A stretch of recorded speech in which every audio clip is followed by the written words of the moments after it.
Come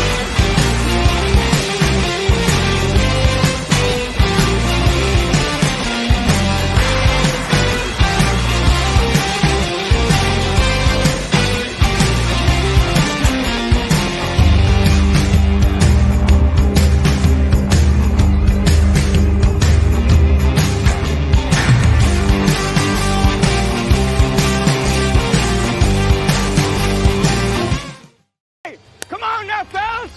We've got to answer the bell. Now let's go!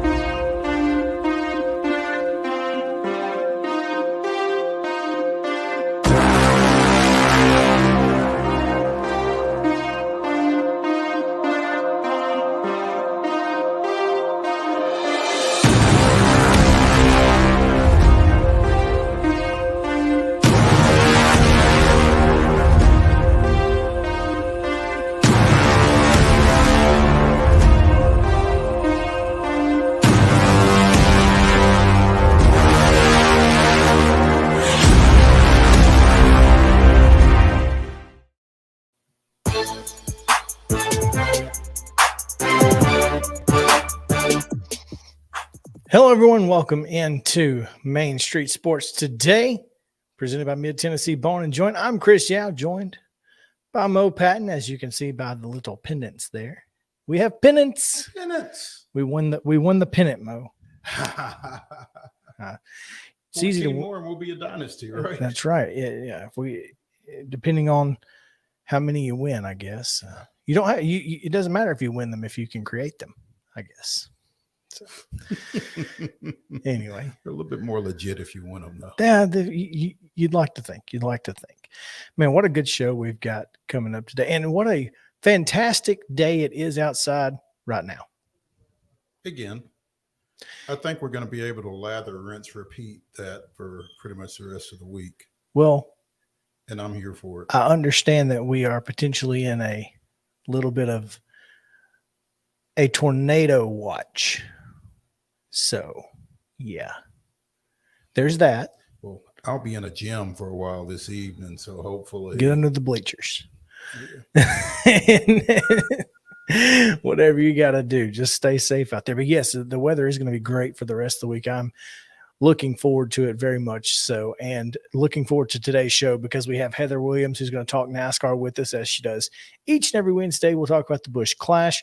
We'll talk about Kyle Busch, who apparently is facing some Mexican prison time, which is nuts. Which is a little different than typical prison time. Yeah, no, it's not the same. So I hear. Yeah, it's not the same from what I understand. Yeah. We'll also talk to Drew Hill. The Grizzlies get a win last night. Hey. How about that? Couldn't believe it. But not only did they get a win, but yesterday there was a quote from John Morant in a Daily Memphian article by Drew Hill about the Grizzlies being the most hated team in the NBA. And so we'll talk to him about why, what he was talking about with Ja around that quote and what he thinks about the Grizzlies. It's true. Yeah. Is it true? We'll find. True? We'll ask Drew. I bet he's got an idea. I like what you did there. Is it true? We'll ask Drew. There you go. And some women's basketball news today. Dawn Staley's tired of. She's done. She's tired of GENO'S baby back BS. And the WNBA has a little scandal going on. A little scandal in the WNBA. I love to hear it.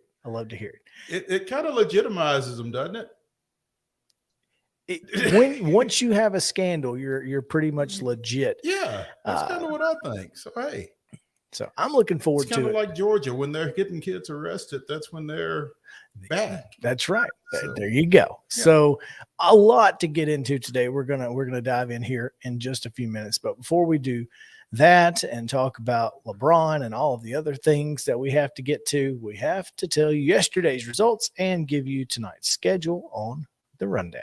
This is the rundown. Girls high school basketball action on Tuesday night. Hillsborough defeated Brentwood 49-46. It was Nolensville down in Columbia Central 48-37. Creekwood with a 45-31 win over White House. Richland defeated Culleoka 63-39. It was Ensworth 56, Brentwood Academy 51. Sycamore with a 55-37 win over Fairview. Lipscomb Academy edged Father Ryan 41-40. Greenbrier edged Portland 34-33. Wayne County undefeated top-ranked Wayne County with a 75-27 win over Hampshire. Hendersonville edged Gallatin 35-34. Wow. Houston County 72, Joe Burns 35. Huntland with a 59-42 win over Eagleville. Overton 51, Centennial 48. Antioch 48, Knowledge Academies 8, Lawrence County 46, Marshall County 25, Lebanon with a 57-28 win over Mount Juliet. Liberty Creek defeated Montgomery Central 62-37.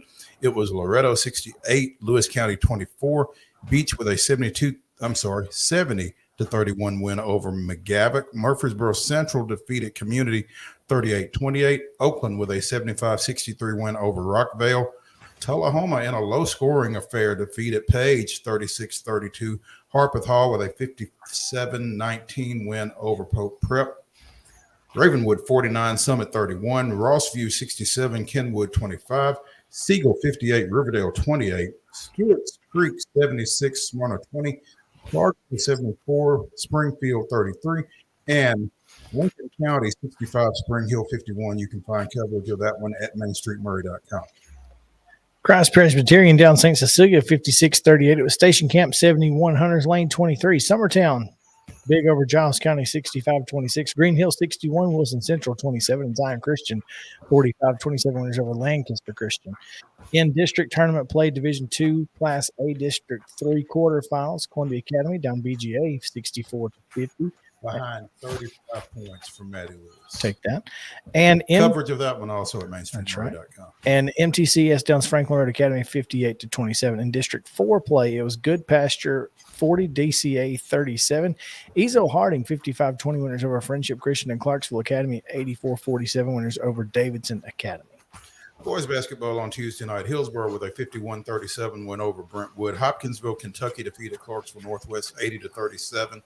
Nolensville with a 54-47 win over Columbia Central. Creekwood 76, White House 42. Richland defeats Culleoka 64-42.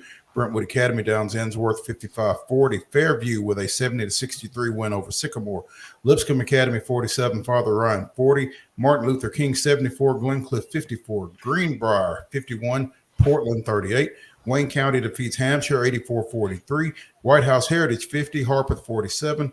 Gallatin with a 62-58 win over Hendersonville. Hillwood defeats Hume Fogg 69-44. Eagleville with a 70-69 win over Huntland. Franklin 53 wins the season series for now. Defeats Independence, top-ranked Independence for now, 53-52. Centennial with a 69-26 win over Overton. Antioch defeats Knowledge Academies 48-28. Laverne 60, Cane Ridge 53. Lawrence County with a 75-64 win over Marshall County.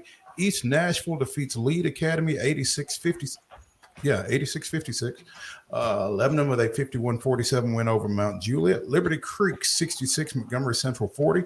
Loretto 72, Lewis County 37. Beach with a 69-43 win over McGavock. Murfreesboro Central downs Community 66-56. Oakland 68, Rockvale 62, and Page 72, Tullahoma 49. Montgomery Bell Academy edged Pope Prep 61-58. It was Grace Knoxville falling to Providence Christian 66-46. Ravenwood down Summit 72-35, and Rossview a winner over Kenwood 62-56. It was Riverdale 57, Siegel 54. Smyrna 67-59 winners over Stewart's Creek. Clarksville edged Springfield 49-48. Spring Hill gets a 61-56 win over Lincoln County. It was Station Camp 57, Hunters Lane 50. Giles County edging Summertown 65-64. They like the 1-point wins over teams from Lawrence County, apparently. Green Hill 57-41 winners over Wilson Central, and Lancaster Christian 63, Zion Christian 52. In NBA action, it was the Grizzlies 104, Bulls 89, and the Preds did not look very good last night. Golden Knights 5, Preds 1, and I'm not sure that Nashville had more than 5 shots on goal. They did not hold the puck very often. Goodness gracious. Well, that'll get you beat by 4 goals. In high school basketball tonight, double headers, 6 o'clock starts. Pearl Cone at East Nashville, Antioch at Laverne, and Dixon County at Kenwood. And boys basketball postseason action, Division 2A District 3 tournament. These are 6 o'clock starts. Middle Tennessee Christian at Battleground Academy, Franklin Grace at Providence Christian, University School of Nashville at Columbia Academy, and Franklin Road Academy at Webb. In D2 District 4, Ezel Harding is at Davidson Academy. Donaldson Christian goes to Clarksville Academy. Good Pasture hosts Mount Juliet Christian, and Nashville Christian hosts Friendship Christian. Junior college basketball doubleheader action beginning at 5:30. Vol State is at Dyersburg State, and I'd say must-see TV, but I don't know if you can find it or not. But at the Web, Southwest Tennessee is at Columbia State.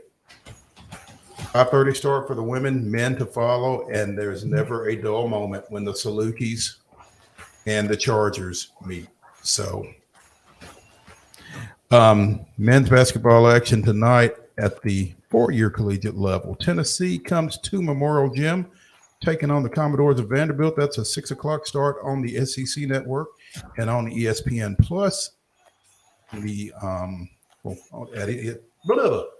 ESPN Plus, 6 o'clock. Belmont at Springfield, Missouri, taking on the Bears of Missouri State, and that is your rundown.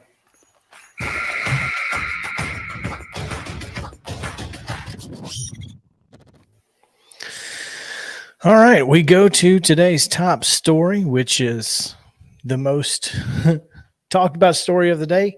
Kind of hard not to. Yeah, it'd be tough to ignore this one, I think. LeBron James around midnight Eastern last night broke the NBA's all-time scoring record, previously held by Kareem Abdul-Jabbar. Who looked none too happy. Yeah, it is what it is. Oh yeah. Did you see the post-game show on TNT when Kareem and Shaq were talking? No.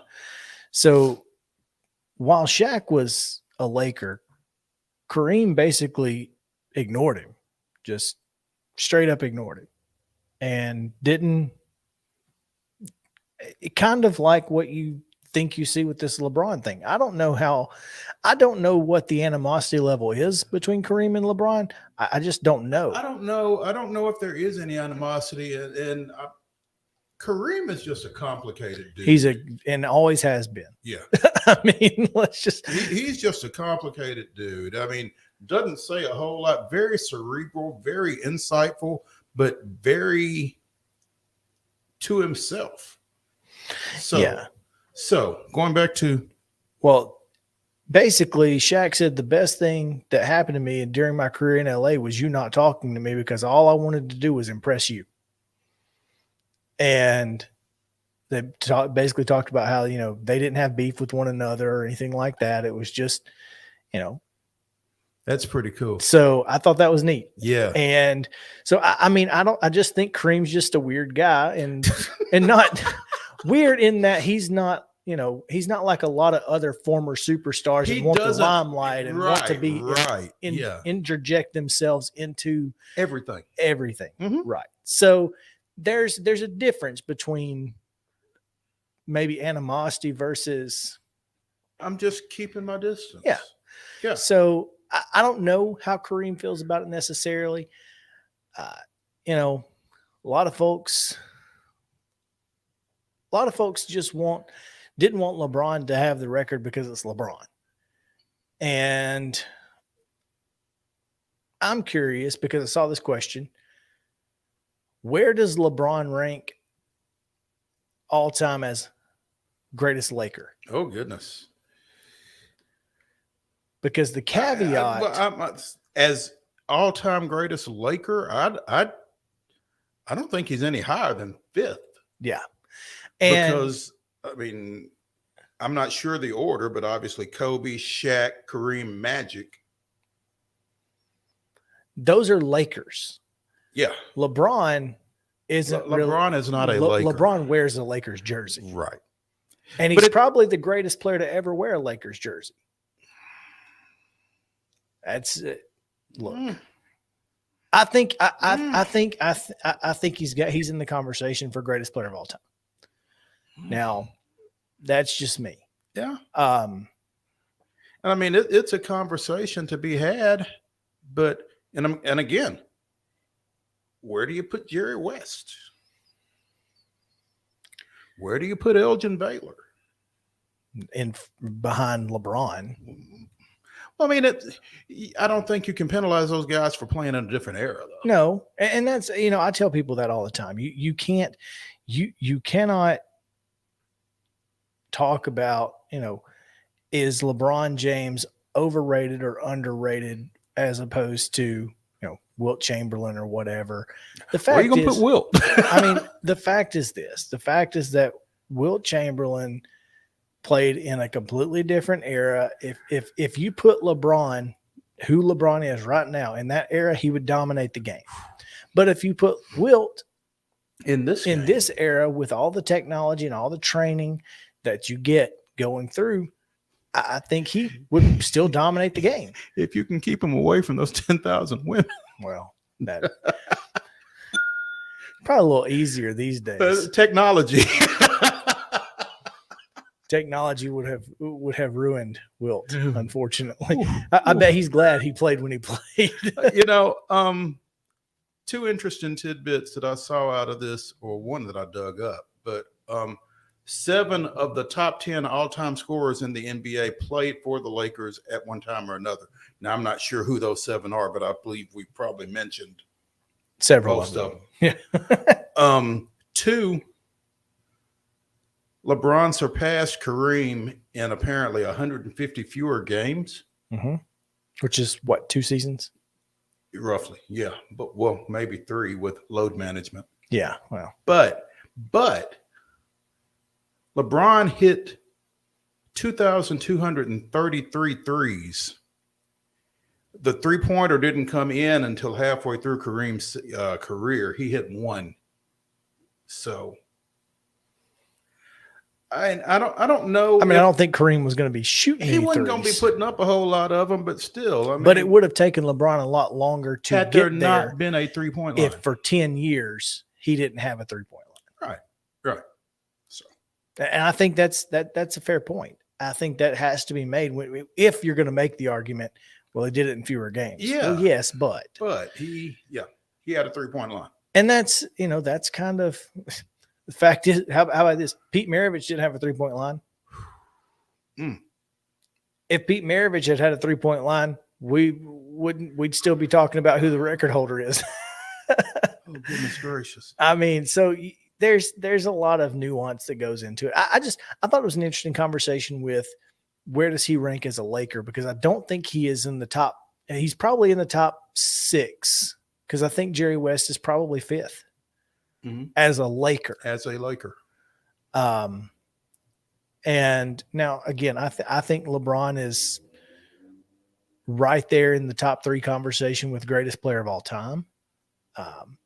Obviously, I think Michael's up there, and I think Bill Russell's up there. I think those are my top 3 of all time.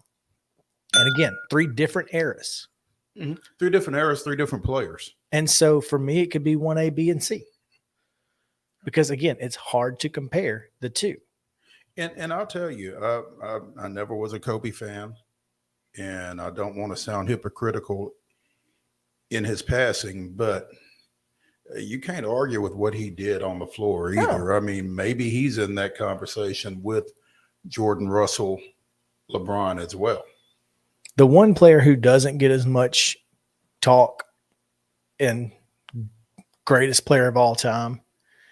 And as far as being well-rounded and can do anything in the game, Larry Bird. He could literally do anything. I think Larry was so, and again, was not a Larry Bird fan because I wasn't a Celtics fan. But you have to give him his respect. I think two things about Bird. I think he made it look so freaking easy. Easy. Everything. And there was no flash to it. And you'd look up and he had 38. And 10 assists. And 10 assists. That's rebounds. It's the dishes that got me, because it just felt like at any given point, he could find you from anywhere on the court. And it may not be a chest pass or a bounce pass that he got. No. He was creative with it. Over the head or around the neck. He was going to find some way to get you the basketball if you were open, unimpeded. Absolutely. And I just think it was the lack of flash that keeps him out of that discussion. Maybe. I mean, and his physical condition late in his career, with the back and that kind of thing.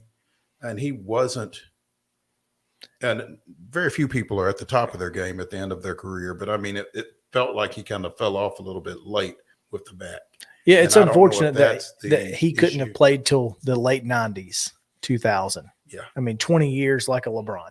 But again, if the training and technology of the 2000s were available in 1980, Larry probably could have played for 25 years and been dominant. So I just think he's one player that doesn't get mentioned in that probably should, just because of his ability to do anything and everything on the court. Right. Anyway, let's take a break. Congrats to LeBron. But we're going to talk some NASCAR now, because the Clash happened. It's a thing. And we're going to get to it right after this on Main Street Sports Today, presented by Mid-Tennessee Bone and Joint with Heather Williams right after this. Mid-Tennessee Bone and Joint treats your orthopedic injuries and existing conditions. Our trained physicians will get you back in the game faster. Contact us at 931-381-2663 or www.mtbj.net.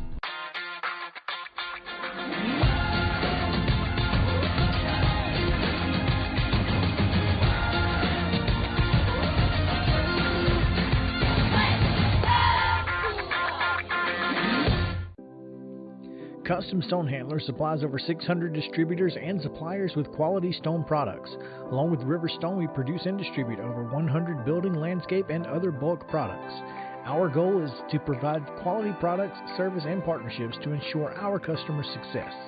We firmly believe that the measure of any person or company is how they treat other people and customers.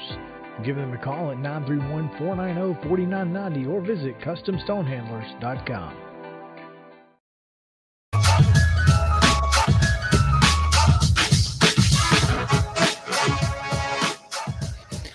Welcome back in Main Street Sports Today, presented by Mid-Tennessee Bone and Joint. Chris, Yow and Mo Patton here with you on this Wednesday edition. Goodness gracious. Hey, don't make this week any longer. Listen, it's been a crazy week already.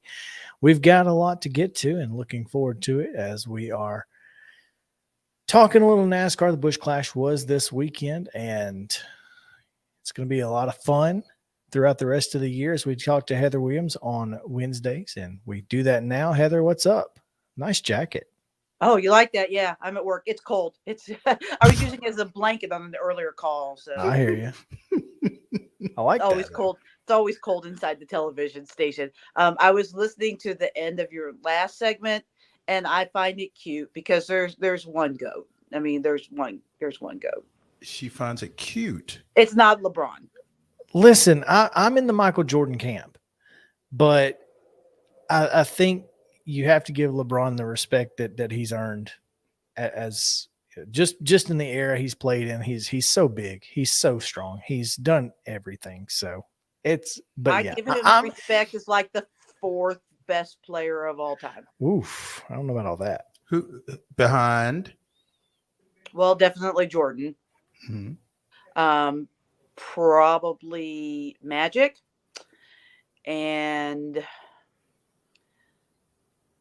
maybe Kobe. Wow. Probably See, I not think three. Magic's career being shortened as much as it was really hurt.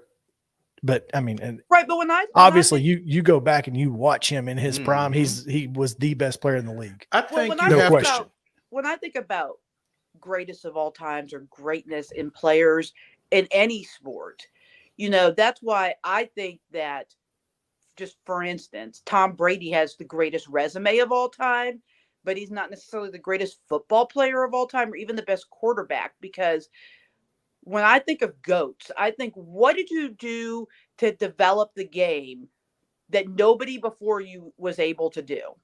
And while everything that LeBron did was great, when Jordan did it, nobody had ever done it before.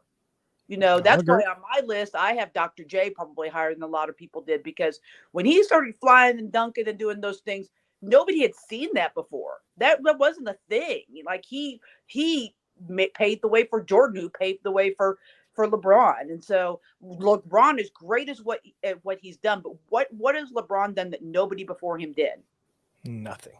Right? Because if you're talking about playing multiple positions and being able to, I mean, that's why I have Magic so high. He played 5 positions. Mm-hmm.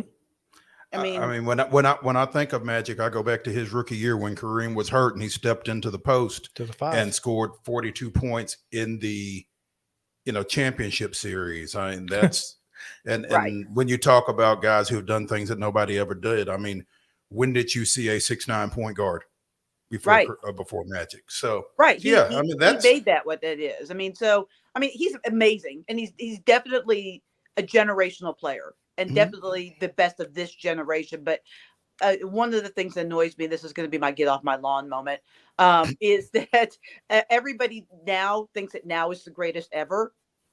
And a lot of people don't have reference. Like a lot of people that are out there, you know, the millennials on ESPN touting LeBron is the greatest ever. Most of them never even saw Jordan play.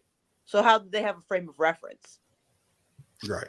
So, well, guys that I graduated with, you know, the only reason you think Jordan's the greatest is because you grew up watching him. And I'm nostalgic too, blah, blah, this. I'm like, no. I mean, if you watched basketball at all, it was a different game. Now, I understand that, you know, Jeff Hornacek was guarding Michael Jordan in the NBA Finals. I get that, okay? Jeff Hornacek couldn't play dead in a cowboy movie in this NBA. I just don't see it. But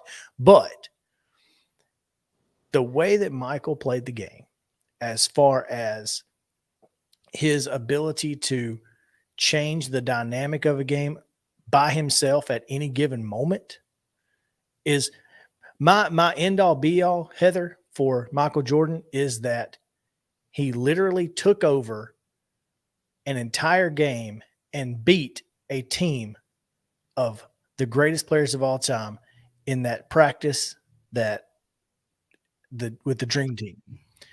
When that team was losing and Michael took over and he said, no, we ain't losing this game against Magic, against Bird, against all. I mean, Barkley was on the other team.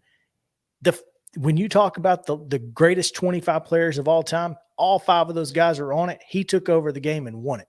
That's the argument that I make. And that's the only argument that needs to be made. Well, and he did things and saw the game in a way that had never been done before. And without his vision and his ability to do things and to see things in the game that had been done before, there would have not been any Kobe, any LeBron. Those people grew up watching Michael's game and emulating Michael's game.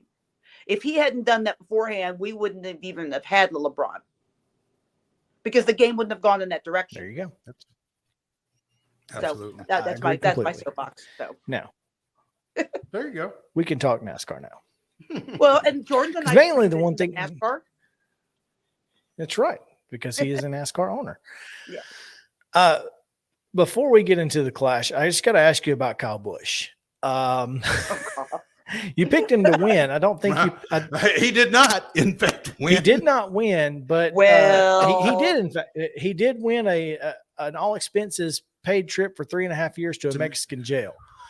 But he's what's winning the because deal he's not there? in jail. That's right. He is not in jail and probably will never be in jail. If let's Yeah, be because honest. I don't think he's ever going back to Mexico. No, Right he's there. definitely not doing that. So we don't extradite. I mean, honestly, It's my not. understanding that he is not for this kind of an offense, that he wouldn't go to prison unless he tried to go back to Mexico.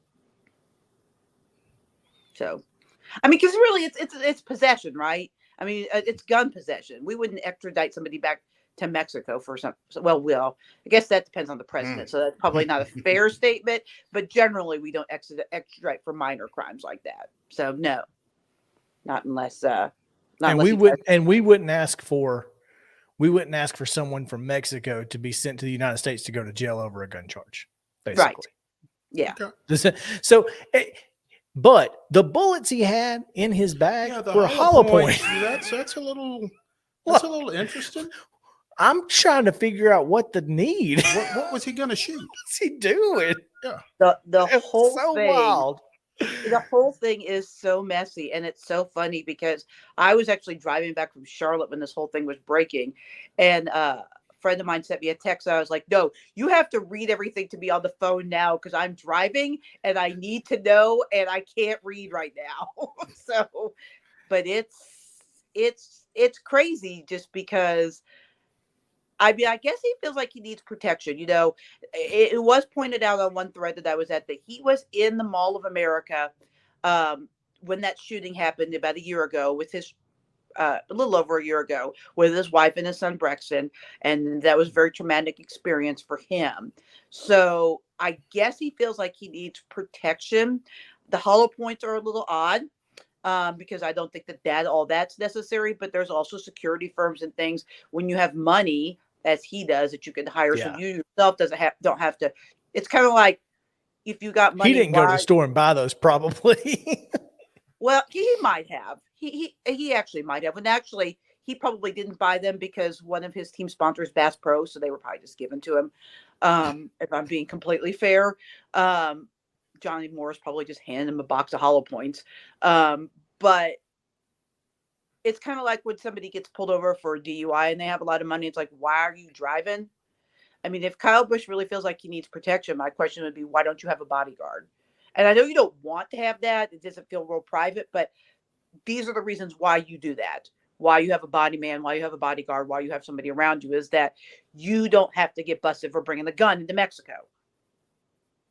So, I don't know. I don't know enough about it to talk on an authority, but Kyle Busch has never been one that's been known for making great decisions. It's just wild. Yeah, it is crazy. It really is. Oh man, I had to get that out there before we got too far into. But speaking of Kyle Busch, he's a little hot after the Busch clash, and probably rightfully so. My question he certainly found better than Bubba did from a similar incident. So, is it a good thing that there's a week between the two? Yes. The way that the format is now, yes, definitely, because it gives. But I think most people, I mean, Kyle is an emotional person. But I think that, you know, most people take the clash for what it is. It's not a points race. It's just an exhibition race. You get mad in the moment because you're racers and you're competitors, but I don't think they hold grudges over races like this as much as they would if this happens next week in Daytona, where they feel like they were purposely wrecked or something along those lines. So, you know, I'll be honest with you. I thought the racing was pretty good, but I think that there were moments where people were losing their mind a little bit. Like it got overly aggressive at times where the race didn't need to be that aggressive. And so, I don't know if I was a big fan of this year's. I like the idea of the Coliseum. I love the short track. I love everything about it, but I don't know if the actual race was that great to me, unfortunately. It just feels like too many of those cars on that short of a track. I don't know. It's just a lot. But you know, there were fewer cars this year than there were last year, and more wrecks. So I don't know if it was the cars or the people driving the cars. I will say this. I watched a lot of it. Of course, there's 37 heats and then the feature, but the move Kevin Harvick made to get into the feature was just phenomenal. Again, with the he just held back and let the guys in front of him. Chase Elliott was bumping and moving, and next thing you know, those two guys kind of got into it, and Harvick just goes right around.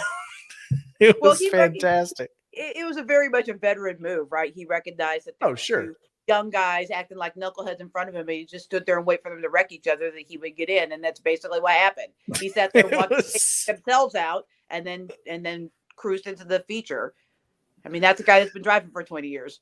Did he wave at him? I hope he did. It was a thing of beauty. It really was. But yeah, a lot of folks, and you said you weren't necessarily as big of a fan, but a lot of folks were kind of clamoring to get this thing back to Daytona. And I don't like the idea of it being at a super speedway. I mean, I love the idea. Maybe not a track that short, but a smaller track. If you say you take North Wilkesboro out of the All-Star race and you move it there or something, or another place where, maybe there's some history. It just, I don't know. I think it's going to move around. I do. I mean, attendance and viewership was down this year, so I think this might be the last year that it's at the Coliseum. Okay. I don't know that, but that's just my thought on the issue. But I hate it as a super speedway. Super speedway racing has its place in NASCAR, but for an exhibition race to start the season, it has very little to do with the drivers, everything to do with the cars and luck. And so, I mean, there are some drivers that work really hard and are better at it than others, but at the end of the day, it's still like rolling the dice. And that, to me, is not a great way to start the season. That's why I like it like this, because it's more about driver skill, whether it's on a short track or an intermediate track, something. But plus you can't really. Are you really going to ask somebody to go down to Daytona, come back, because the Super Bowl's now in the way? No offense to the Super Bowl, Chiefs are in it, go Chiefs. But it's in the way, right? So they have to run it, then they would go back to Charlotte and then back to Daytona. That logistically doesn't even make sense. If you're going to go somewhere different. Yeah, I'm with you. Like I said, if it's a historical track or if it's just, let's start a campaign. It just right doesn't now need to be Nashville. Well, and we were talking about, I was talking about that with someone yesterday, and I love that idea, because you could run the heats on the short track on the quarter mile on the inside, and then run the feature on the outside track, which would be really cool, because it's two different things. Or run it at the fairgrounds. My only thing is that's what I'm talking about, at the fairgrounds, because they have the quarter mile track at the fairgrounds, and then they have the bigger track, which, by the way, is bigger than Bristol. I didn't realize that. Yeah. Bristol's pretty small. It just looks huge because it's got like such a huge Coliseum, but the track itself is not that much. It's a half mile. It's not very long. The only thing about Nashville is the weather, right? I mean, Nashville in February can be, who knows, not fun. Not fun. I mean, that's or it can be today where it's 65 and perfect. Right. I think that's why they've tended to do California and Florida, because the weather's much more predictable in those areas this time of year. Although last year, I was just reminiscing with somebody I went to Daytona with last year. It was 30 degrees the day that we got to go to the beach. So, which was cold. We could always run it in Mexico City, but then Kyle Busch wouldn't be able to I was going to say, but then Kyle can't go. Sorry, I had to get it in there. That's too soon. That's what comedians refer to as a callback. It's not too soon. I mean, Kyle, and the way he's behaved, he's deserving every bit of this. I like Kyle. I've never had an issue with Kyle, but he certainly has not been the kindest to people over the years. Well, anyway, well, we get a week off, so we get a chance to kind of wind down, get those tempers to kind of cool off. And obviously next week in Daytona, it's going to be all week long. It's just like the Super Bowl. It's Super Bowl part 2 for a lot of folks, and I'm looking forward to it. Let me ask you this, because I haven't seen anything and I'm just curious. Is there any chance that traditional qualifying ever returns To just to NASCAR? Like they're to like me, single car one Yeah. lap qualifying. Well, they do it at some tracks now. Right. Like they do single car qualifying at Bristol. I think. Are you talking about just without the eliminations? just to qualifying is not the same as it was, say, obviously pre-Brian France. So I'm curious if that type of that single car They brought back time trial. Post COVID last year. They did single car qualifying at all of the tracks, I think, except for the road courses where they did the group qualifying was the only ones. But they did round. You don't like the rounds, like the elimination rounds. You just want everybody to go out there and run one lap. I want a time trial. Well, that's what they're doing, like single lap, and then taking the top. I think they take the top 8.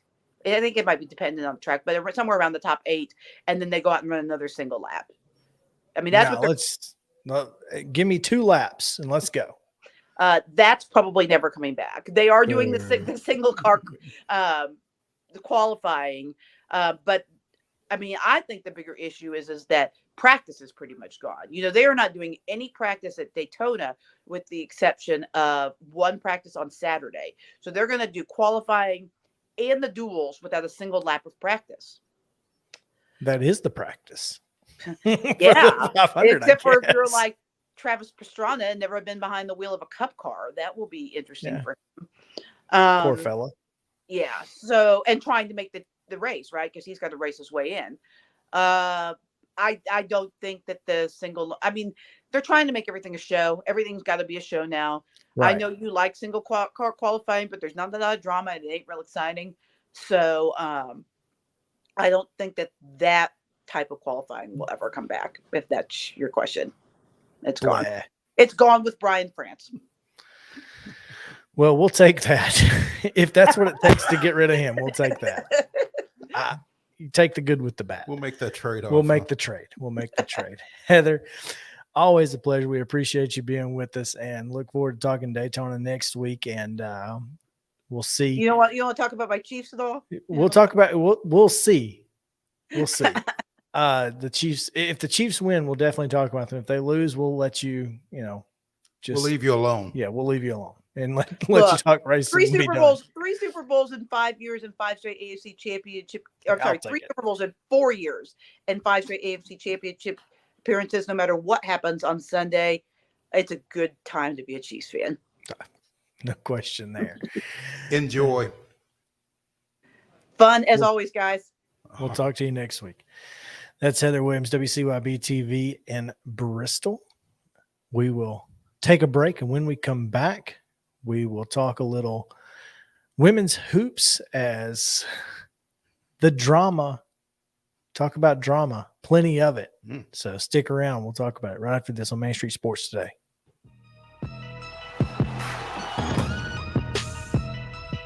Jones & Lang Sporting Goods here in Columbia has been outfitting teams, officials, and anybody else from T-ball to college for 50-plus years. Be sure and check them out at 931-388-8060 or online at jonesandlang.com. Jones & Lang Sporting Goods, the look of a winner. Zion Christian Academy, zioneagles.org or 931-388-5731. You can schedule your appointment. Go tour their campus. It is beautiful over there, and you're definitely going to want to see it. Again, it's zioneagles.org. Give them a call, 931-388-5731, and schedule your tour today.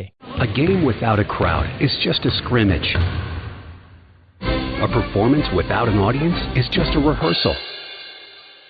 Without your presence, high school sports and the performing arts aren't possible. Ensure that these essential extracurricular activities continue to enrich the lives of students in Tennessee. Purchase a ticket to your local high school's game or performance.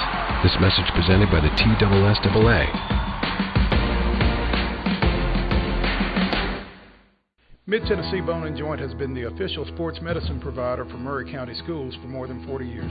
We specialize in orthopedic service, and our Ortho Quick Walk-In Clinic lets you bypass the ER. Visit us online at www.mtbj.net.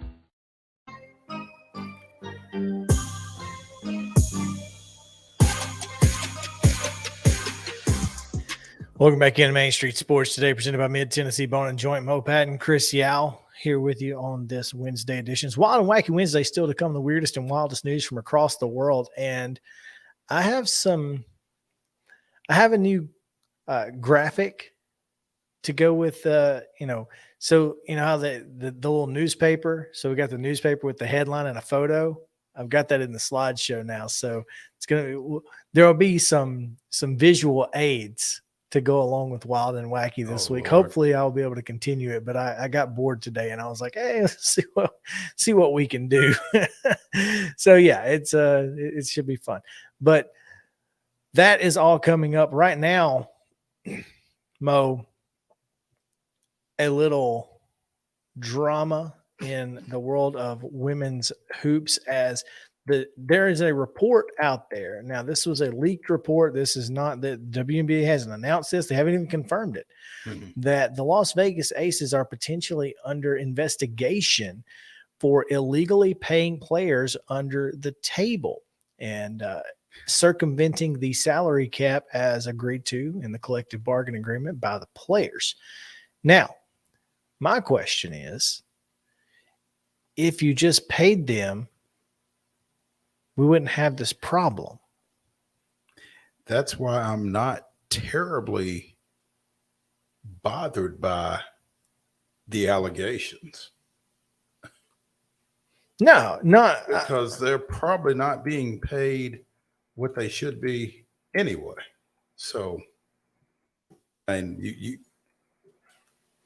I don't want to plagiarize, but they wouldn't have to do this if they were being paid what they were worth.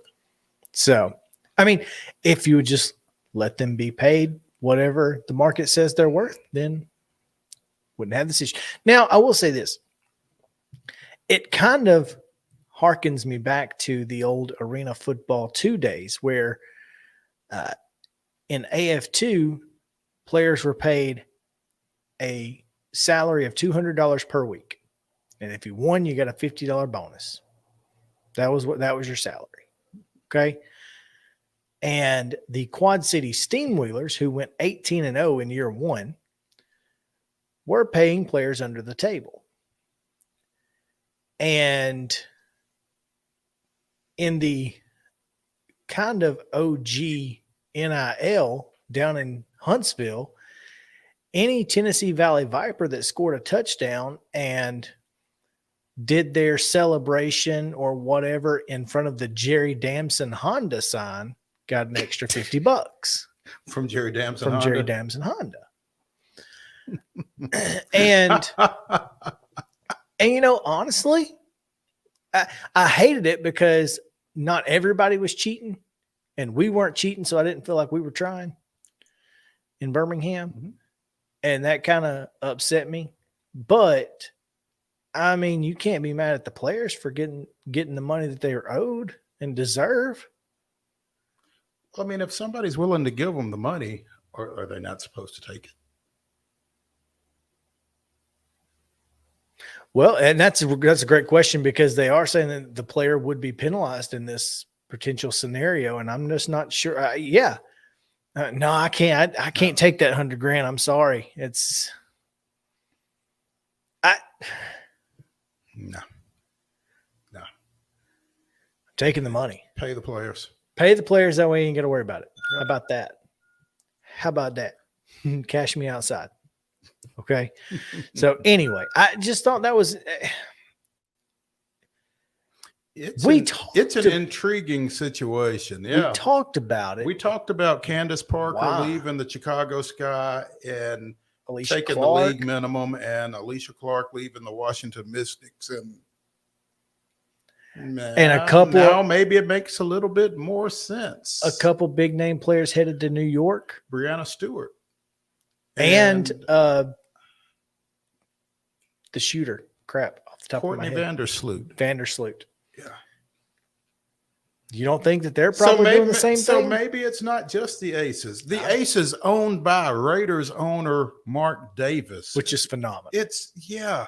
When you sent me that article and it had the picture of Mark Davis and that god-awful haircut, it's like, why are we running a picture of Mark Davis with this article? I mean, I know he's in Vegas. Well, then I went back and I read it, and I did not know he was the owner of the Aces. Yeah, I was unaware. But, suddenly it all makes sense. Just win, baby. Just win, baby. That's all that matters. So there you go. Pro basketball, pro women's basketball, not the only place that there's some drama in women's hoops, though, because Geno Auriemma, after his nationally televised tirade with Holly Rowe at halftime of the UT game. I almost said Holly Warlick. No, Holly Rowe. With Holly Rowe at the halftime of the UT game has been. This is not the first time. It's not the second time. This is like the 20th time that he has gone off about how other teams are playing physically against his team. And he ends up getting a technical foul, throwing a water bottle onto the court in their loss to South Carolina a couple of nights ago, because his player was coming off of a screen and he thought the defender was holding her. Never mind, the girl setting the screen, hip checked the defender. Never mind that. He throws his water bottle down onto the floor, just goes everywhere, gets a tech, all of that.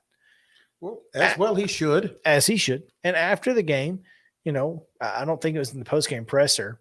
I think it was the next day. He goes off again on this whole tirade about how players are playing again, how defenders are physical or too physical. It's not even basketball anymore. And Dawn Staley said, you know what? I'm tired of your baby back BS. We ain't listening to it anymore. And she basically said that Geno's a crybaby. And she's not wrong. Speaking on her Tuesday call-in show, when her team has success, quote, we're called something other than players that are locked in. They play the right way and approach it the right way, whether they win or lose. We don't denounce anybody's play. They are always uplifting the game of women's basketball. And when we were getting our heads beat in by UConn for all those years, I said nothing.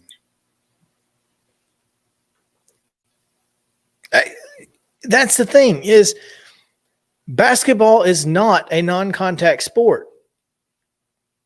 And if you think it is, then one, you're not playing the game that it's supposed to be played.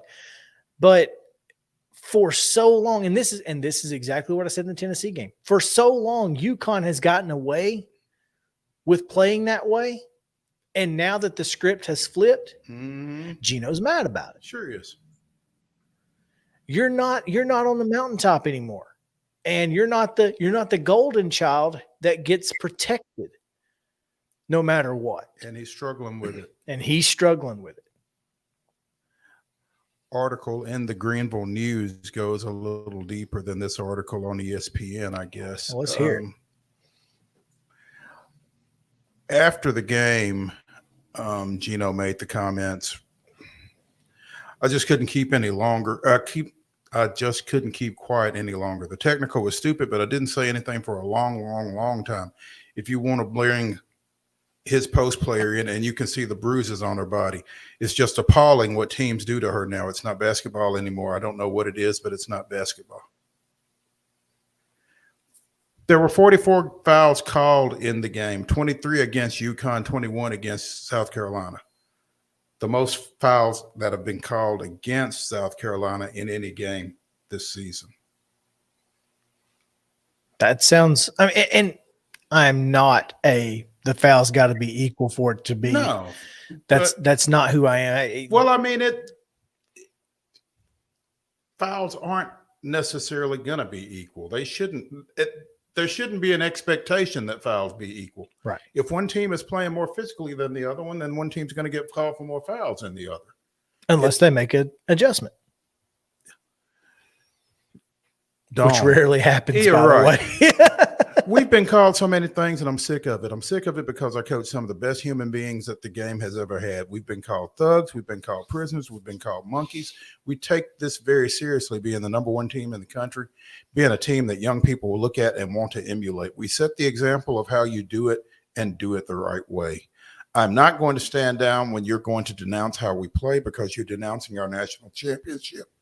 You're denouncing the product that we put on the floor. You're denouncing families. You're denouncing our achievements. And I'm not going to stand by and allow people just to say that. Hey, look. Nor would I ask you to. We Coach play in Staley. the SEC, and that's how we play, and we're not going to change it. And that's the thing. That's why the SEC is the strongest basketball conference in women's basketball. Because that basketball is a physical game, and the SEC makes it a physical game. And look, UConn plays physical. I'm not saying that UConn lost by what? 5? That game was it 81-77, something like that. Something like that. And 81-76, something like that. It was pretty tight. 81-77, yeah. Okay, so it's a pretty tight game, and it kind of makes you feel better about the loss to UConn for the Lady for Vols. Tennessee, if into comparing scores and that sort of thing. Yeah. But they were super physical in that first quarter against Tennessee, and then they started getting called for it in the second quarter and that sort of thing. So, it's going to be a physical game. Learn to play it. I mean, embrace it. It's the way you like to play anyway. Just quit crying about it. It is what it is. He's crying because he's losing. He's crying because he's losing. That's it. He's not a very gracious loser. And never has. Now, to be fair, he hadn't had a whole lot of experience with it. Full disclosure. Sure. And I think that's one of the reasons that he's not a very good loser, because he expects to. And look, that's part of it. People who are poor losers just expect to win so much that they cannot deal with it. Yeah, but you still have to deal with it. But you have to, especially if you're the coach. Well, the coach sets the tone for the team. And look, if you get angry and you get frustrated, and sometimes that works as a motivational tool, but if that's just how you are all the time, the players are going to emulate that going forward. And this is not going to be a team that reaches the NCAA Final Four, because they're going to be out there griping at refs during the middle of the game and get run out of call that they don't and get run out of the building in the Sweet 16 by somebody. That's what's going to happen. Anyway. Yep. There you go. That's the tea piping hot in women's basketball right now. We've got a great next few minutes, about half hour left in the show, and Drew Hill of the Daily Memphian is going to join us here in just a few moments to talk about Ja Morant and his comments about the Grizzlies being the most hated team in the league. Are they? Aren't they? We'll ask Drew. And how does it feel to get a win? It's been a while. Goodness, it has been a while. Looking forward to that. We talk to Drew right after this on Main Street Sports Day, presented by Mid-Tennessee Bone and Joint. Y'all stick around.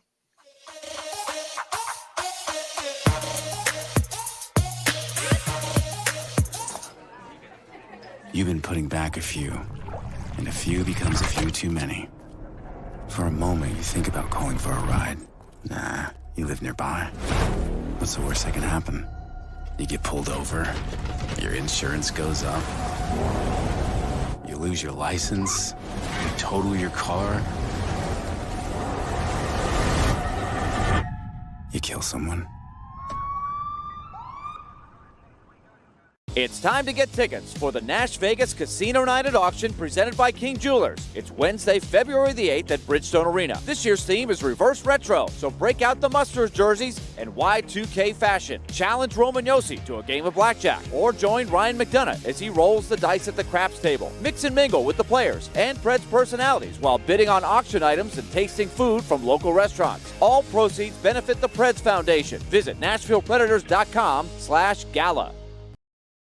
Walmart Supply Chain is hiring in Lebanon. Earn up to $22.25 an hour when you join our new fulfillment center. Enjoy competitive pay and premium perks, including 100% paid college tuition, 401k match, flexible schedules, a free Walmart Plus membership that includes discounts, and free Paramount Plus. paid time off, and so much more. Fulfilling work starts right here. Text JOIN to 240-240. That's JOIN 240-240 to apply now.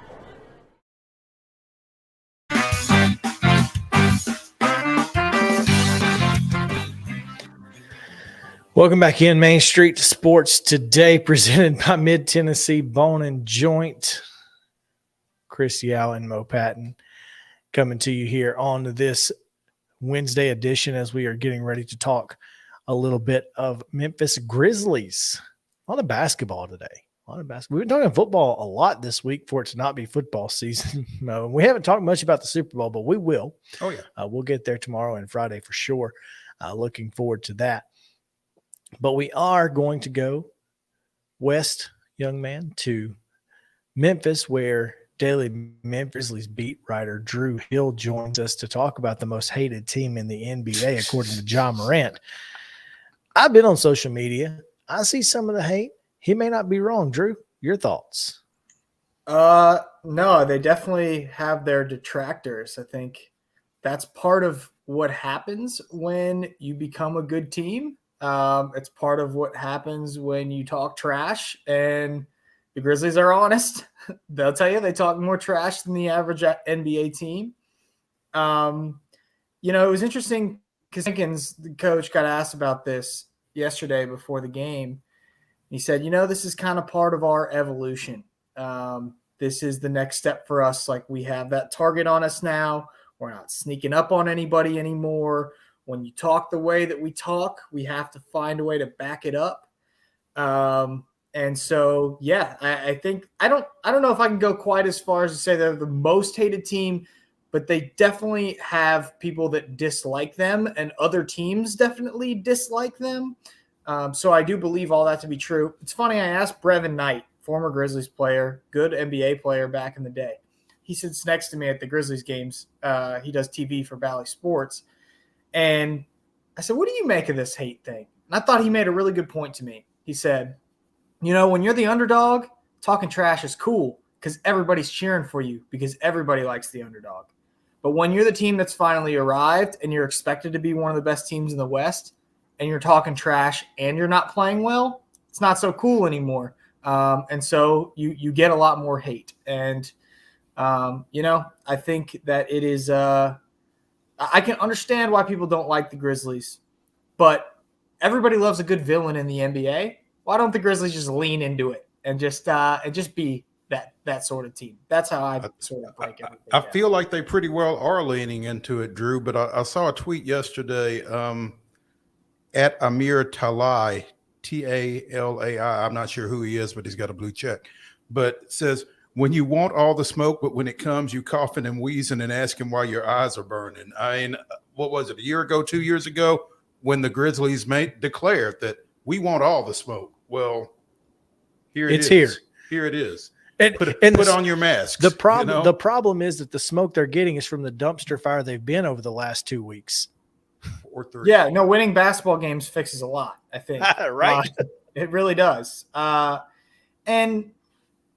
I'm kind of – I was the one that asked Ja about the hated thing, right? This is something that got brought up in Cleveland last week. They lost a game to the Cavs. That was the game Dillon got ejected and Donovan Mitchell got ejected.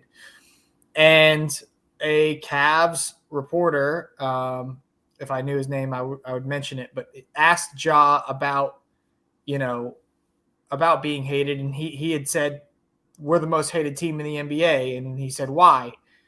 He said, I don't know. They just don't like us. He said, well, why is that? And he said, because we don't like them, So I wouldn't say that they've completely backtracked or they're even complaining about being so hated as much as Ja was trying to make his point of this is why we're hated. Go look at social media. Now, he did remove the comments on his tweets last night after the game. He was saying it's lame to boo players. Grizzlies fans did, or a section of Grizzlies fans did boo Dillon Brooks during the game last night. So there's just a lot of adversity. There's a lot of turmoil going on. It seems like, things just keep popping up.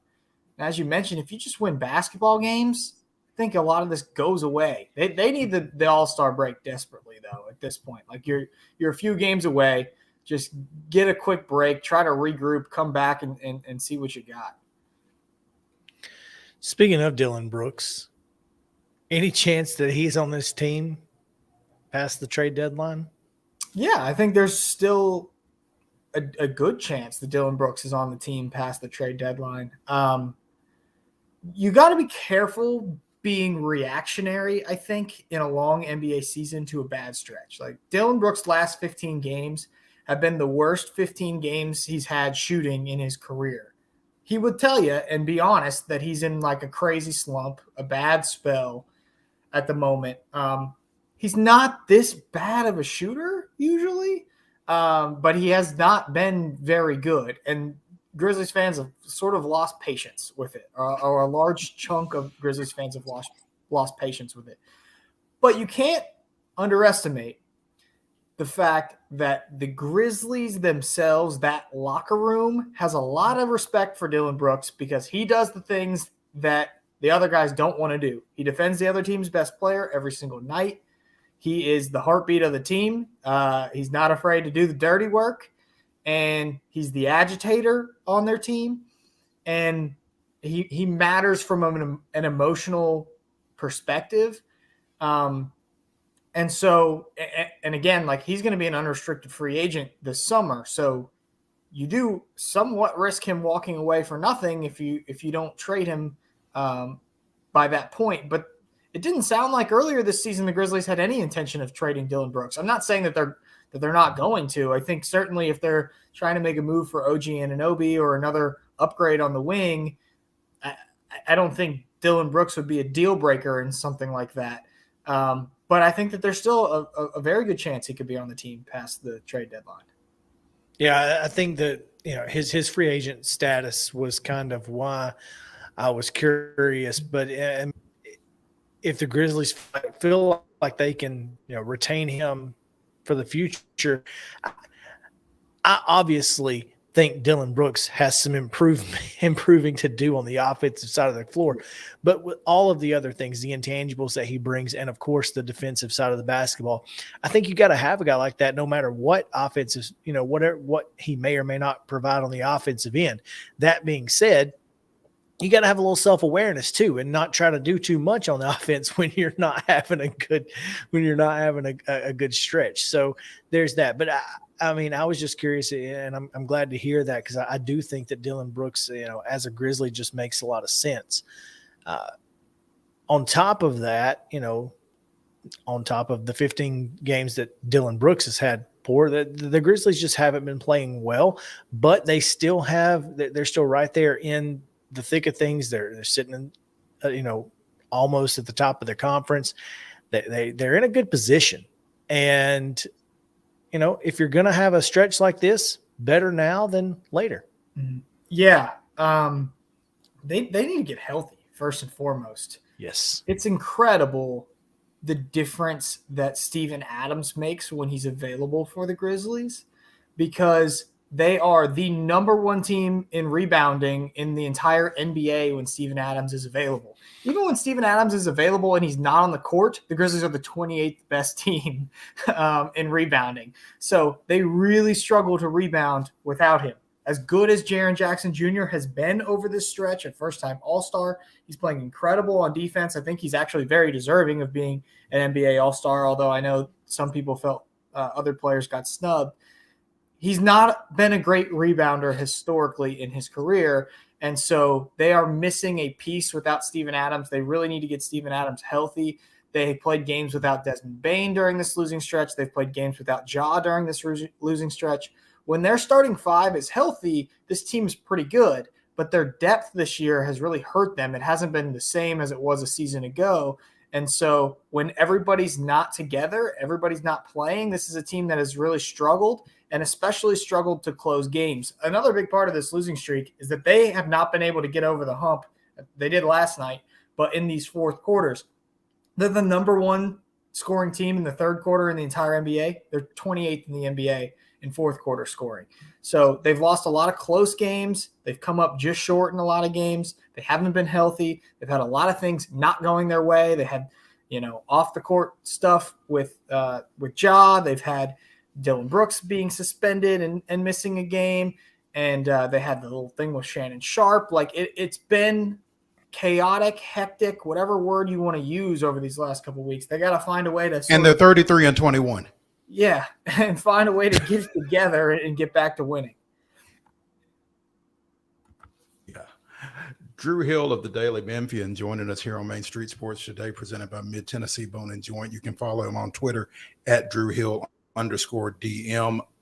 Drew, what was the reaction in Memphis, in the Grizzlies locker room, that type thing, over the news that Kyrie Irving is coming to Dallas? And what's the word on the possibility of Westbrook making a move? I'm sitting here looking at a tweet from Sham Charania that Westbrook could wind up in Utah.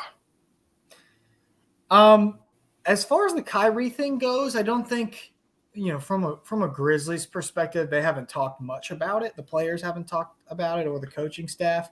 But just the sense that I've gotten from people around the team is like, it's a pretty big risk by the Dallas Mavericks to make that move, not because Kyrie Irving has a reputation of playing for teams that have fallen apart, but because they traded away some of their best perimeter players. That's a team that's already not very deep, the Mavericks. Do you want to just play take turns ISO ball in the playoffs? I just don't know if there's a ton of belief that it's going to work. It's a risk. It might work. It may work brilliantly. I don't think we'll know until those two guys get on the court. But I wouldn't expect anything the Grizzlies do to be like reactionary of a team in our division made this move. We got to go do something too. As far as the Westbrook stuff goes, I'm kind of following that a lot, the same way that you guys are. I just saw that tweet as well. I think, that if the Lakers were able to add Jared Vanderbilt and Mike Conley, or looks like they might make a play for D'Angelo Russell, like those would be Malik Beasley. Those would all be upgrades from what they have. I think that would definitely make the Lakers a better team. They're probably going to have to give up a pick to get rid of Westbrook, to get off of his contract. So that's interesting. That's something I'll definitely keep an eye on as well. When you look at this, obviously, like you said, All-Star break coming up, you look at the second half of the season, do you feel, well, I say second half, the All-Star break is it's in a not weird the place. halfway point. Yeah. It feels like it. It feels the like backside of the season, you guys have to find a way to one, get healthy, but and I say you guys, the Grizzlies, if you're the Grizzlies, you have to find a way to be competitive in the Western Conference against teams that you're supposed to beat. And, this team has kind of struggled to do that. And is that a concern? Beating the teams that you're supposed to beat, they lost to the Raptors, even Eastern Conference wise. Mm-hmm. It just feels like it's kind of it's been a problem winning the games you're supposed to win. Yeah, no, I think it's definitely a concern. And I don't know if it's as much conference based as it is. This team has some serious flaws that probably need to be addressed, or they need to find a way to turn it around. I mean, Taylor Jenkins said it last night. The elephant in the room is that they are not a good half-court offense team. Like when they cannot get stops, turn teams over, get out and run, use Ja's athleticism and the athleticism of the other guys, they're just not a good half-court offense team, especially without Steven Adams, who's one of the best screeners in the NBA, clearing the lane for Ja and setting up opportunities. He's a very underrated passer too. And also getting them second chances to score in the half court with those offensive rebounds. That's a big hole. The other thing that I think that they've really struggled with, especially during this stretch when they've, like you said, lost to some teams that you would expect them to beat, is three-point shooting. You cannot be a three-point shooting team that is well below 30%, which is what they've been since the start of the new year, and expect to win a lot of basketball games. I haven't checked this stat in a while, but if the Grizzlies get to 10 threes, more like around 75%, I believe, of the time, they win. If they don't reach 10 threes, they have a large losing record this season. They're not a good three-point shooting team either. Dylan Brooks been really bad three-point shooting. Ja Morant is an okay three-point shooter, but he's not great. Desmond Bane has been fantastic from the three-point line, but he's pretty much your only option. All the other guys on the wing, your backups coming into the game have really struggled to score, struggled to give you much of anything. They just sent Zaire Williams, who's a top 10 pick a couple years ago, down to the G League to have him develop because they're getting nothing on the back end there. They need three-point shooting. They need some half-court offense. They have some glaring holes that they definitely need to address that they're working on. Is this something that they're going to panic and say, we got to make these moves at the trade deadline because we see these holes and it's not working out? I don't think so. I think that they're still pretty patient as a front office, but they're very aware of what these problems are that have cost them a lot of these games. And it shows up, as I mentioned earlier, in these fourth quarters. Like when you can't close games because the game slows down and the possessions become even more valuable, which is the way the playoffs are, by the way. If you can't close games in those situations, like it just further points out these issues that have been created so far for the Grizzlies. They're fixable problems, I think. I don't know how much better of a three-point shooting team this can be, but at least in the half court, you can find different sets, and getting healthy can really help you. But yeah, I mean, this is a team that's got a lot to work on. This is a team that's still trying to find itself right now. You beat the Chicago Bulls last night, but by no means was it cheery in that locker room. Like Dylan Brooks was clearly upset that he was booed by the Memphis fans or some Memphis fans. Ja seemed sort of exhausted of that entire situation that's taken place over the last few days and sort of frustrated. And they didn't play well, but they beat a bad Bulls team that didn't have DeMar DeRozan. And boy, they needed that one because it felt a little dire in that third quarter when they went down by 8. You're starting to wonder if this team was just broken and if they would be able to put it back together. Speaking with Drew Hill of the Daily Memphian here on Main Street Sports Today, presented by Mid-Tennessee Bone and Joint. And Drew touched on it there. This team isn't very good in the half court. They don't knock down a whole lot of threes. They're not very effective from behind the arc. And when the postseason gets here, those are two things that are pretty vital to your success in a long series and that kind of thing. I mean, what is the prognosis for this team if they don't figure out a way to improve their half-court offense and their three-point shooting? And one of those you feel like maybe can be fixed, but the three-point shooting maybe not as much. Yeah. Well, I don't think they're quite as bad as they've been three-point shooting. Since the start of the new year, they should improve a little bit. Water always finds its level. That's what Desmond Bane always tends to say whenever he goes into a shooting slump, is it'll come back around eventually. So you hope you get that. And then if you get Steven Adams back and you're a team that can dominate the paint the way that they did last year, like we're talking about their flaws, they do have a lot of strengths too. Like they're great at turning teams over. They're the number one defense in the NBA. Jaren Jackson Jr. is the best defensive player in the entire NBA. They have a lot of strengths to go with these weaknesses. But if you can't fix the half-court offense, like I don't know how I can see this team getting out of the second round of the playoffs. Right as it stood yesterday, I haven't checked the standings today. Like they would be playing the play-in game between the Timberwolves and the Warriors. Either one of those series is going to be – and the Timberwolves pushed the Grizzlies last year. We know that the Warriors have been there, done that before. That's a team that does shoot it really well from the three-point line. So, both of those series would be extremely concerning for the Grizzlies, especially if they can't fix these problems. So you ask what it may look like. I mean, it could be an earlier exit than they anticipated if they can't find answers or solutions to some of these things that have gone wrong. Good news is there's a lot of time to fix it still. And I don't think that they've lost any confidence or hope that it will come back around.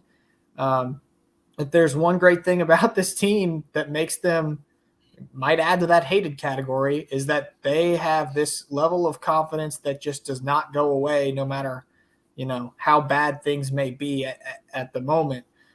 It may not be cheery and they may not be happy with the way that they're playing right now, but I don't think that they've really changed course on this season or what they believe they can accomplish this season just because, they've had a tough losing stretch.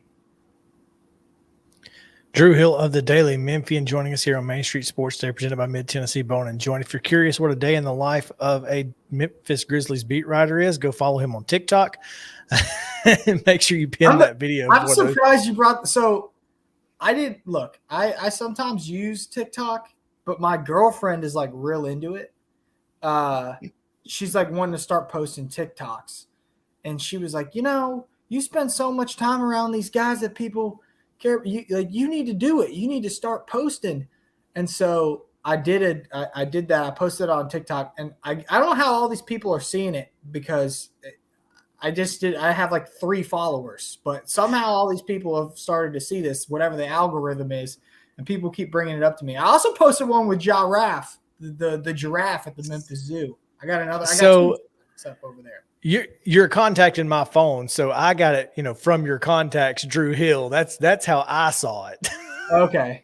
So gotcha. The algorithm pointed me to you because of your phone, your numbers in my phone. But it was interesting. I was like, hey, this is really cool. I mean, it was a great video. I thought it was really interesting, and then kind of getting to see a little behind the scenes. I thought it was really neat. So if you're out there and you want to go find out what it's like to be a day in the life, Drew's got a great TikTok on it. So, Drew, we appreciate you taking some time with us today, man. Really insightful stuff as always, and we look forward to talking to you again soon. Yeah, thanks, guys. Anytime. I appreciate it. We're going to take a break here on Main Street Sports Today, presented by Mid-Tennessee Bone and Joint. When we come back, it is the weirdest and wildest news from across the world. I've scoured the internet. I've found them all. We react to them next, right here. Stick around.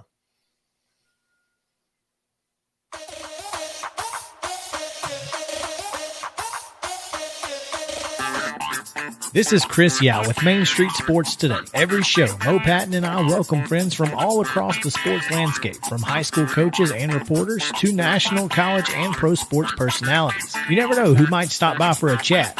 She's on Thinking Out Loud, presented by Regions, and Out of Pocket with Alyssa Lang. It is, in fact, Alyssa Lang. I'm a little nervous. I'm going to lower the bar for guests now. Oh, no. Apologies in advance. It sounds like SEC Commissioner Greg Sankey.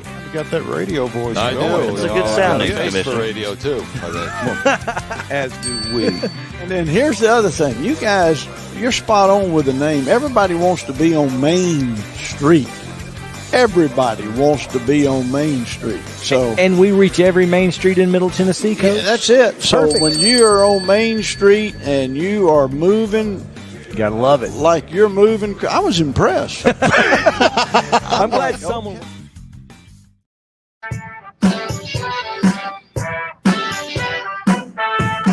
Oh, welcome back in Main Street Sports Today, presented by Mid-Tennessee Bone and Joint. Mo Patton, Chris Yow here with you on this Wednesday. It's Wild and Wacky Wednesday, the weirdest and wildest news from across the world coming your way right now. Justin, you should be able to find those. Yeah, keep going. It looks like a newspaper. You won't be able to miss it.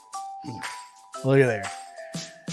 Oklahoma top 10 matchup ends in a 4-2 decision. That's right. 4-2, the final score in that Weatherford, and I can't pronounce the other team's name, Anadarko. Anadarko tried to hold the ball. Weatherford 18-1 coming in. Anadarko not as good, but they were ranked in the top 10 of whatever. Yeah, so they tried to hold the ball and ended up throwing up a last-second heave from 3 to try to steal the win, and were unable to. A lot of folks saying that this should give, the shot clock thing some love. I think it's the perfect example of what you have always argued. Anadarko is not nearly as good as Weatherford. So at the high school level, when you don't control your talent, whatever it takes for you to be able to win a ball game, and if you can get your team to execute well enough to play a 4-2 ball and not game, turn it over. And hey, if you want them to shoot the ball, go guard them. Force them. Here's the thing. This is not the wild part. Yeah, 4-2. That's crazy. Mm-hmm. The weirdest part of this, C.J. Nixon of Weatherford scored his 1,000th career point in this game. Wow. Well, it will certainly be a memorable. Everyone in the country's talking about it. Everybody. How many points did Nick score? 2. He just needed the 2. So he was tied for the high score in the game. He was, in fact. Goodness gracious. They all had a game high 2 points. All 3 scores. Oh man! All right, next is Sand. That was a quick box score to type up. Yeah, that would have been great. Sand from Brady's retirement video is now for sale on the internet, and the question that I have for you guys is, what is an event or something that you would buy something ridiculous from? I just want to know how this sand is authenticated. Okay, but I mean, you have to look at the video. You can see there's a video of them standing in that same spot. I mean, you can tell that those are the same 2 buildings there on the left, right? You can kind of tell the one on the right, so it's pretty close. But what's something ridiculous that you like, a sporting moment that you would buy something like dirt or grass or whatever? Because remember they were doing that for Tennessee, Alabama. Mm-hmm. Tennessee Titans Super Bowl. A Super Bowl? I would buy anything. I would buy paper towels used. If the Braves had clinched in Atlanta, I probably would buy some, Truist Field dirt or grass. But since they clinched in Houston, you don't want Houston's I dirt? don't know that I necessarily do. Yeah, so I don't know. I don't know that there's anything that. Yeah, I mean, yeah, there's not. I'm not so big of a sports fan that I would need that kind of memorabilia. Right. Although I do have a piece of the turf from when the Steel Dogs and the Vipers played, and the Steel Dogs won for the first time in Birmingham. But it was kind of just laying there, and I picked it up. I didn't buy it. They let us on the field after the game because we're the fan club. It's a Stream Dog fan club. And finally, we have my favorite thing of the week. This may be the greatest story. Keith Stonehouse let Mason here use his cell phone to play a game. He was surprised when a virtual smorgasbord of food from several restaurants arrived. That's right. He used his cell phone to play the game, except that he also ordered $1,000 in food. The boy's mother, Kristen Stonehouse, told the Associated Press on Thursday that Grubhub has reached out to the family and offered them a $1,000 gift card. The company also is considering using the family in an online promotional campaign. Stonehouse said he was alone with his son while his wife was at the movies when Mason ordered jumbo shrimp, salads, shawarma.